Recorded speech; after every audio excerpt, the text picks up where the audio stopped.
Hey guys, today I will show you how you can easily find your phantom private key and also your phantom secret recovery phrase. So first, what you need to do is open your phantom wallet and log in.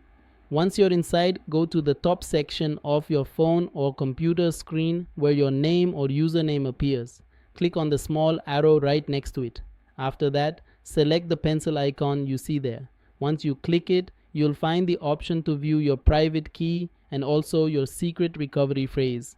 If you select the secret recovery phrase, Phantom will remind you with a disclaimer that this phrase is the only way to recover your wallet. You must keep it safe, never share it with anyone, and never let others see it. To proceed, click on the icon shown, then activate the continue button. Once you press continue, your secret recovery phrase will be displayed. But for privacy reasons, I can't show it here. The same process applies if you want to access your private key.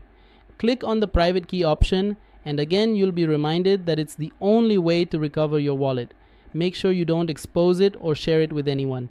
Then click on the option to activate the continue button, and once you hit continue, your private key will appear. That's how you can quickly find both your secret recovery phrase and your private key in Phantom. Thanks for watching.